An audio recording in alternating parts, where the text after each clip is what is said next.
Donc, merci aux organisateurs de me permettre de vous faire une petite plongée dans les temps très longs, puisqu'on va revenir sur les 10 000 dernières années, en retraçant l'histoire donc, des variations du niveau marin. Et on s'intéressera en fin de présentation aux conséquences sur l'évolution du trait de côte. Je vais revenir sur quelques fondamentaux en guise de préambule. Le quaternaire et les dernières centaines de milliers d'années du quaternaire sont marqués par des fluctuations climatiques qui ont fait alterner des phases de glaciation-déglaciation et donc des grandes variations du niveau, variation verticale du niveau de la mer, d'amplitude autour de 120 à 140, 150 mètres. Si l'on zoome sur... non, évidemment, ces grandes variations, elles ont eu des conséquences sur la migration et l'évolution de la ligne de rivage, en particulier dans les secteurs où la plateforme continentale est particulièrement bien développée. Et je vous ai mis quelques blocs diagrammes voilà, pour vous montrer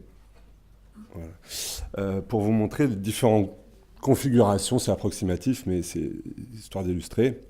Différentes configurations lorsque le niveau marin était moins 130 mètres, moins 60, moins 10 mètres, et la situation actuelle. Donc on peut voir dans l'ouest européen des configurations très très différentes et une ligne de rivage qui a, au cours de cette période de temps, fortement varié. Si l'on zoome maintenant sur les 35 000 dernières années, ce qu'on peut constater, c'est un minimum ou un maximum régressif, une phase de très bas niveau marin, situé ici, qui correspond au maximum glaciaire, c'est la période dite pléniglaciaire, et puis avec un niveau marin qui stationne autour de moins 135 mètres, c'est le niveau global des océans. Et puis ensuite, avec le réchauffement climatique et l'entrée dans l'Holocène, la fonte des glaciers, on a pu assister à une transgression très rapide de l'ordre de 1 cm par 1 cm par an, suite à quoi, à la transition entre le Mésolithique et le Néolithique, on a observé un fort ralentissement de cette hausse, voire une stagnation du niveau marin proche, à proximité de l'actuel. Alors, dans le détail, si l'on zoome à nouveau sur ces, on va dire, 10 000 dernières années, et qu'on s'intéresse à ce qui s'est passé sur les différentes régions côtières de France, de la façade Manche Atlantique française, eh bien, on peut constater qu'on a quand même des différences assez significatives dans le signal de cette remontée du niveau marin. Alors ça, c'est lié à essentiellement les mouvements verticaux du sol. Ce que j'ai essayé de représenter ici, c'était ce qu'on appelle la glacio-isostasie. Je vous ai montré mis quelques schémas pour illustrer en fait le principe. En fait, c'est une déformation de la lithosphère sous l'effet d'une surcharge de glace. Donc ça, c'est un état d'équilibre en glaciation. Et je vous ai mis deux cartes. Une carte au cours du maximum glaciaire où on voit qu'effectivement, une grande partie des îles britanniques sont recouvertes de glace.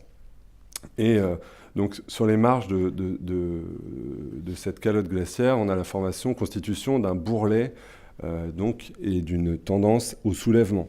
Et puis lorsque cette glace fond, eh bien, on a le mouvement inverse qui s'opère avec une subsidence au niveau du bourrelet marginal, donc en périphérie de l'ancienne calotte glaciaire, et on a donc un soulèvement au centre.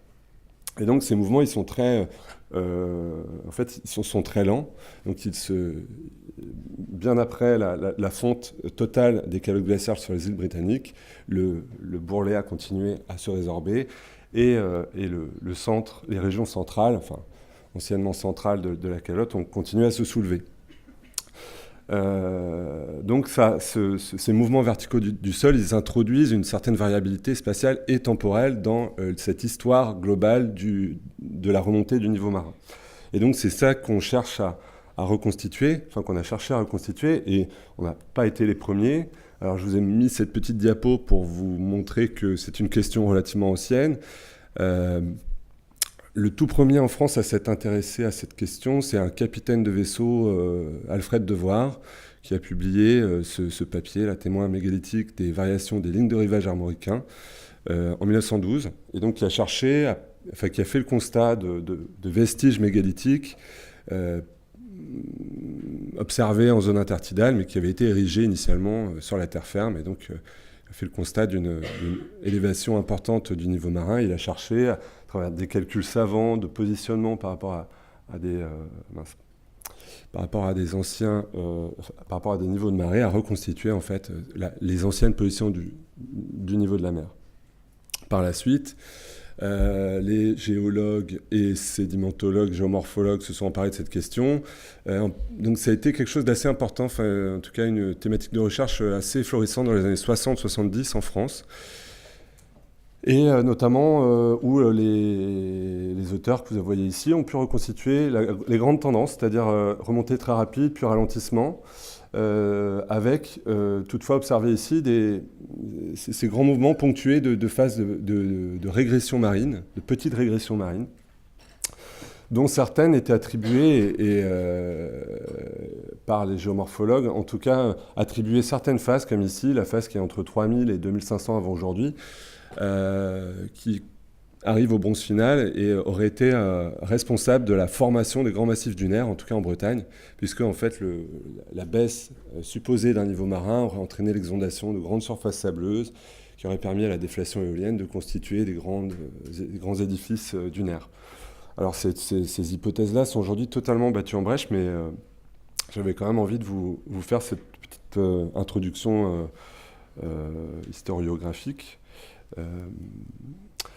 Alors voilà, après, pendant 25 ans, en fait, cette thématique de recherche a été totalement abandonnée, tombée en désuétude, et donc ce n'est qu'au milieu des années 2000 qu'on a repris un peu ces questions au laboratoire LETG, et on a réactualisé en fait les approches et les données en multipliant les carottages, les datations radiocarbone, les analyses sédimentologiques, essentiellement dans les séquences sédimentaires côtières. On a aussi utilisé des méthodes qui avaient été développées par des collègues européens qui, eux, avaient avancé entre-temps, notamment en utilisant des bioindicateurs comme les foraminifères. Et puis, on a pu reconstituer l'évolution du niveau marin, non plus sous la forme de courbes oscillatoires, mais sous la forme d'enveloppes ou de boîtes, dans lesquelles, dans chacune de ces boîtes, doit se situer un point qui correspond à une ancienne position du niveau marin. Donc on a intégré en fait toutes les sources d'incertitude pour éviter de faire des courbes en yo-yo, mais plutôt des enveloppes. Alors, suite à ce travail qu'on a mené surtout à la Pointe Bretonne, on a cherché à l'élargir sur l'ensemble de la façade Manche Atlantique française, et donc on a pu profiter de 5 décennies de recherche sur le littoral français, donc essentiellement des études de sédimentologie. Et puis on a épluché environ 70 publications de façon à récupérer des informations sur les datations radiocarbone, la profondeur des échantillons, etc. Et l'information qu'on pouvait en ressortir en termes d'anciens positionnements du niveau marin. Cette base de données nous a permis de produire en fait, ce recensement et cette analyse des publications anciennes nous a permis de compiler 267 points indicateurs des anciennes positions du niveau de la mer, qu'on a ensuite rangé en 3 catégories. Je passe sur les détails, mais vous avez ici la distribution dans le temps de ces points. Et puis plus récemment, on a, avec des collègues espagnols et nord-américains, on a cherché, donc on a découpé cette base de données en plusieurs régions, puisque chacune des régions a sa propre histoire, en fonction des mouvements verticaux du sol qu'elle a pu enregistrer dans le passé. Et donc on a découpé la façade Manche Atlantique en 7, vous voyez qu'on est aussi allé un peu plus bas, mais en 7 régions, et on a notamment modélisé les incertitudes de façon à produire une courbe de probabilité moyenne de la position du niveau de la mer, et puis des enveloppes avec des probabilités à 1 et 2 sigma. Je passe sur le détail. Et alors, ce travail nous a montré que, contrairement à ce qui avait été dit dans le passé, on n'avait pas d'épisode régressif significatif, pas de baisse du niveau de la mer dans l'histoire récente, pas de niveau marin non plus supérieur à l'actuel, des vitesses d'élévation décroissantes au fil du temps, et puis une certaine variabilité, comme une grande variabilité spatiale et temporelle entre ce qui se passe, on va dire, dans la région aquitaine et ce qui se passe, et la courbe qui représente, qu'on a pu retracer dans le nord de la France. Alors ensuite, on s'est posé la question suivante. Comparaison n'est pas raison, mais on s'est quand même posé la question de voir si, en fonction des données qu'on avait, on pouvait comparer les rythmes anciens obtenus avec des approches en fait géologiques, avec les données instrumentales beaucoup plus récentes des marégraphes. Et donc là, j'ai repris en fait les données d'un collègue de façon qui a surtout retracé les rythmes, les tendances d'élévation moyenne du niveau marin sur la période 1970-2018, sur les différents ports qui sont représentés ici, qui sont localisés ici. Et ensuite, je me suis demandé si on pouvait, alors par exemple Dunkerque, 1,75 mm d'élévation sur la période. J'ai donc pris la courbe dressée pour le nord de la France. Vous avez ici les vitesses, donc le temps qui défile ici, les vitesses qui diminuent jusqu'à aujourd'hui. Et j'ai regardé pour 1,75 mm par an où on se situait dans le temps. Et donc si, à la question, c'est-à-dire jusqu'à quand il faut remonter dans le temps pour retrouver des tendances similaires ou aussi fortes d'élévation du niveau marin, eh bien la réponse est la suivante. J'ai mis des âges en fait à côté des étoiles et c'est autour de 6 à 7 000 ans. C'est-à-dire que depuis, il faut remonter 6 000 ans avant pour avoir des vitesses équivalentes. Donc, bon voilà, c'est un élément de réflexion en tout cas sur ce qui se passe aujourd'hui et qui peut tendre à nous faire penser nous laisser penser que le niveau, la hausse du niveau marin est vraiment le phénomène, en tout cas un phénomène prépondérant dans la dynamique du trait de côte. Alors ensuite, je me suis demandé quelles pouvaient être les implications de cette hausse du niveau marin sur l'évolution de deux types de côtes, une côte rocheuse, une côte sableuse. J'ai pris pour la côte rocheuse un cas que les Brestois connaissent bien, parce que c'est l'archipel de Molène, c'est au large de Brest, en mer d'Iroise. Je suis désolé pour la qualité assez médiocre de la carte, mais ça paraît beaucoup mieux sur l'écran. Vous avez en jaune, en fait, cet archipel, c'est 7 îles principales que vous avez en jaune. En bleu, c'est l'estran.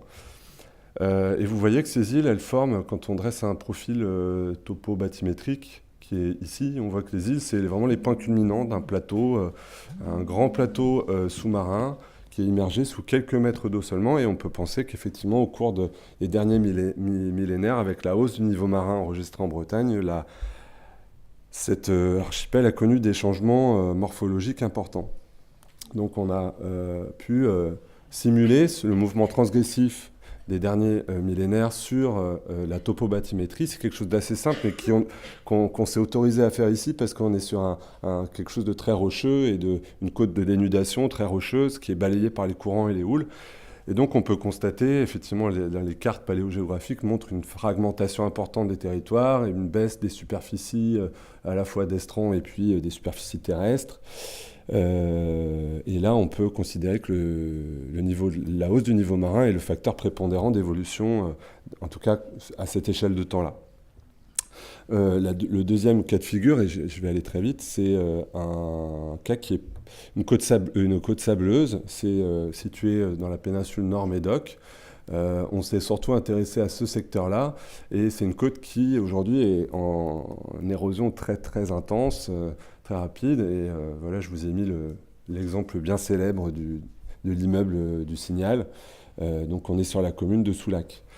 Alors dans ce secteur qui recule très vite, et en particulier suite à certains événements de tempête récents, eh bien on a pu identifier différents affleurements de matériel sédimentaire, donc des tourbes, des vases, des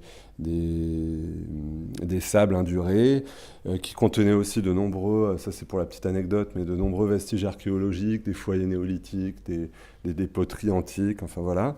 Et donc tout ce travail-là nous a permis de reconstituer en fait des stratigraphies, de confirmer en fait les tendances d'évolution. Et en fait dans ce secteur, on est dans un endroit de la côte française qui a le moins, où le niveau de la mer a remonté le moins en fait sur cette période.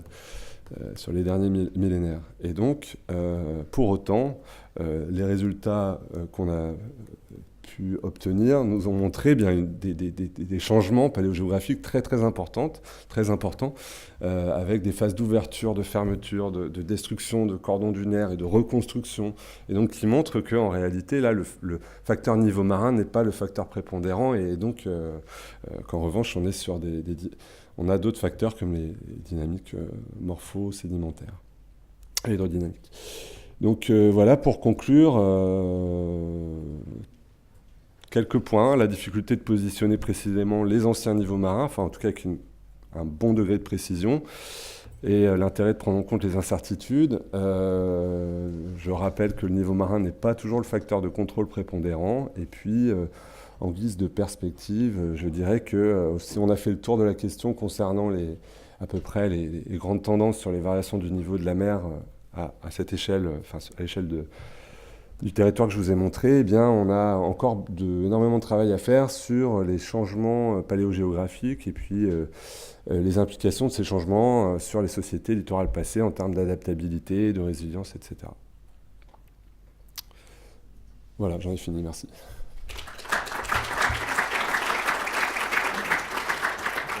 Merci Pierre pour cette vision. Reste ici, je pense qu'il y aura quand même des questions. Pour cette vision donc un petit peu détaillée de l'évolution du littoral, ces derniers millénaires et les déterminants en effet associés. On va donc prendre quelques questions. J'ai une question. Serge Meunier, Toulon. Vous n'êtes pas intéressé à la Méditerranée du tout ? Non, pas dans le cadre de cette étude-là. Parce que c'est la même chose que l'Atlantique ou c'est pas très non, différent, alors il y a une grosse différence. C'est-à-dire qu'en Méditerranée, on n'a pas ce phénomène de marnage et on a beaucoup moins d'incertitudes. Et on a eu, dans les années justement 90, un gros travail qui a été fait pour replacer, enfin, notamment dans le delta du Rhône, mais aussi sur les corniches à lithophyllum, ou alors on a utilisé des balanes indicateurs des anciennes positions du niveau marin avec une précision beaucoup plus forte. Enfin, disons qu'il était beaucoup plus aisé de faire ce travail en Méditerranée. Donc, il y a déjà, l'information existait déjà, quoi. Donc, on n'a pas retravaillé là-dessus, mais il y a une base de données très précise et abondante sur le littoral méditerranéen, en fait. Moi, peut-être de te demander de quelle manière cette vision un peu historique donc, peut être projetée, enfin, peut servir à réfléchir aux évolutions probables du littoral. Et pour répondre à ta question, sur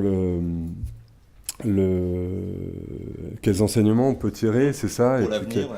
Et c'est... Parce que finalement, c'est vrai qu'on a souvent des questions sur le plutôt court terme, les décennies, le siècle à venir, et comment ces apports qui sont plutôt sur du millénal, enfin de l'ordre de 2000 ans, voire plus, peuvent se combiner. Alors c'est vrai que sur ces échelles de temps, on a cette hausse du niveau de la mer, mais on a aussi toutes les dynamiques sédimentaires dont je vais parler à la fin. La formation des dunes, leur érosion, leur reformation, c'est des choses qui sont assez complexes, en tout cas à agréger. Pour ça, je ne l'ai pas dit en conclusion, mais le développement, la nécessité de développer des nouveaux outils, je pense notamment à la 3D ou autre, pour intégrer tout ça, en fait, et voilà, ça c'est vraiment une perspective qui serait intéressante. C'est surtout en termes d'évolution paysagère, d'ampleur des évolutions. On voit par exemple que sur la côte de Soulac, sur mer, on se situe, enfin en tout cas ce qu'on a pu montrer, c'est qu'on se situe à l'emplacement d'un ancien chenal, que ce chenal a été comblé par des sédiments fins, estuariens, qu'ensuite on a eu 2 phases de formation et d'érosion dunaire, et donc on est sur un littoral qui, à ces échelles de temps-là, a été extrêmement mobile. En fait. Et donc, c'est vrai que si on avait tenu compte de cela avant d'urbaniser, c'est dans un monde idéal, mais on aurait pu effectivement établir que c'est une côte qui présente une très forte mobilité sur le temps long, et donc qui doit probablement subir des phénomènes d'érosion et des reculs très rapides du trait de côte sur des échelles aussi de temps plus courtes. C'est peut-être dans cette perspective que cette approche long terme peut fournir en tout cas des éléments de réflexion sur l'actuel et les perspectives qu'on peut tirer. Voilà. Gaël André, du CHUM. C'est sur les tendances que vous montrez d'évolution du niveau de la mer sur le littoral français. Est-ce que les variations verticales du socle est prise en compte ou pas dans ces évolutions-là? Alors, tu veux dire dans les... Ouais, les trucs de Guillaume Daudet, là. Ah ouais, les tendances. ça c'est les... Non, c'est les temps... alors, tout comme, en fait, mes données intègrent aussi ces variations-là, variations du sol, en fait. Les données, là, présentées par Guillaume, c'est aussi... Enfin, on a... la composante mouvements verticaux du sol n'a pas été extraite là. Voilà, donc j'ai pris en fait des données qui étaient à peu près comparables entre elles.